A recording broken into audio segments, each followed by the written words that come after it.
नमस्कार भक्तों, स्वागत है आपका हमारी YouTube चैनल श्री कृष्ण पर। मेरे प्यारे श्रोतागणों, क्या आपने कभी सोचा है कि इस संसार में करोड़ों लोगों के बीच आपकी शादी उसी व्यक्ति से क्यों हुई? क्या यहाँ सिर्फ एक संयोग है या इसके पीछे कोई गहरा रहस्य छिपा है? भक्तों, गरुड़ पुराण के अनुसार पति पत्नी का मिलन कोई संयोग नहीं बल्कि पिछले जन्मों का अधूरा हिसाब है। भक्तजनों, आइए हम इसे एक कथा के माध्यम से आपको बतलाते हैं। कथा सुनने से पहले अगर आप हमारे चैनल पर नए हैं तो चैनल को लाइक और सब्सक्राइब जरूर कर लें। प्राचीन समय की बात है, एक नगर में धर्मशील नाम का एक ब्राह्मण रहता था। वह बहुत ही सत्संगी, धर्मप्रिय और जिज्ञासु स्वभाव का था। एक दिन उसके मन में प्रश्न उठा, हे प्रभु, यह विवाह का बंधन क्यों होता है?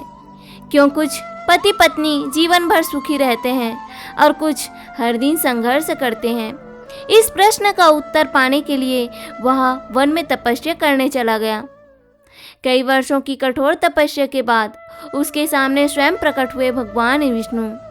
धर्मशील ने उनके चरणों में गिरकर पूछा, हे प्रभु, कृपा करके बताइए, क्या विवाह केवल इस जन्म का संबंध है या इसका कोई संबंध पिछले जन्म से भी है?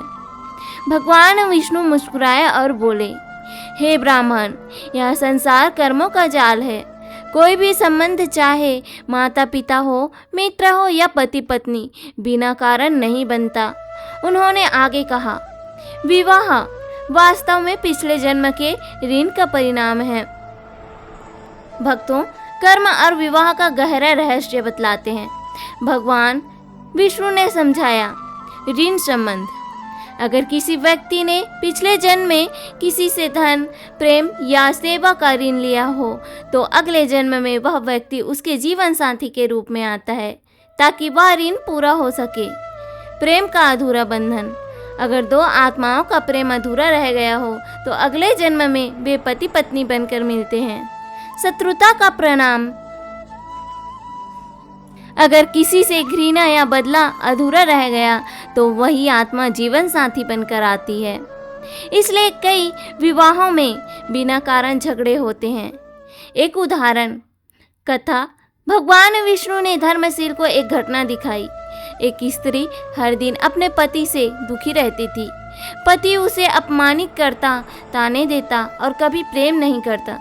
धर्मशील ने पूछा, हे प्रभु, यह कैसा अन्याय है?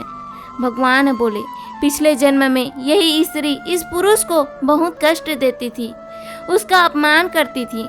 आज वही कर्म उसे वापस मिल रहे हैं।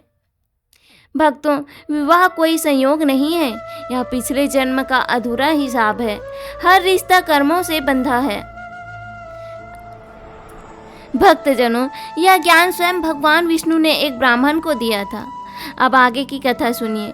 धर्मशील ने हाथ जोड़कर पूछा, हे प्रभु, यदि विवाह कर्मों का परिणाम है तो क्या सभी पति पत्नी एक जैसे होते हैं? भगवान मुस्कुराए और बोले, नहीं हे ब्राह्मण, पति पत्नी के संबंध 7 प्रकार के होते हैं। ऋण संबंध। जब किसी ने पिछले जन्म में किसी से धन या सेवा ली हो, वह व्यक्ति इस जन्म में जीवन साथी बनकर आता है और धीरे धीरे वह ऋण चुका देता है। ऐसे विवाह में एक व्यक्ति हमेशा देता है, दूसरा केवल लेता है। प्रेम संबंध। जब दो आत्माएं सच्चे प्रेम में बंधी हो, वे अगले जन्म में पति बनकर आते हैं। उनका रिश्ता बहुत मधुर होता है। ऐसे दंपति एक दूसरे को समझते हैं, हर परिस्थिति में साथ देते हैं। शत्रु संबंध। यदि पिछले जन्म में दुश्मनी रही हो, वही आत्मा इस जन्म में जीवन साथी बनती है।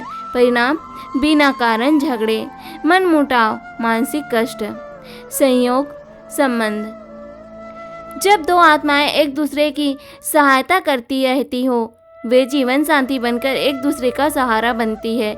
ऐसा विवाह सुख और शांति से भरा होता है। स्वार्थ संबंध। जब किसी ने केवल अपने लाभ के लिए रिश्ता बनाया हो, वही स्वार्थ इस जन्म में भी दिखाई देता है। ऐसे रिश्ते में प्रेम कम, मतलब ज़्यादा होता है। आध्यात्मिक संबंध। जब वो दो आत्माएं भगवान की भक्ति में जुड़ी हो, वे जन्म जन्मांतर तक साथ रहती है। उनका जीवन भक्ति, सेवा और शांति से भरा होता है। अधूरा कर्म संबंध। जब कोई कार्य अधूरा रह जाए, वही आत्माएं फिर मिलती है ताकि वह कार्य पूरा हो सके। धर्मशील को दिव्य दृष्टि। भगवान विष्णु ने धर्मशील को दिव्य दृष्टि दी।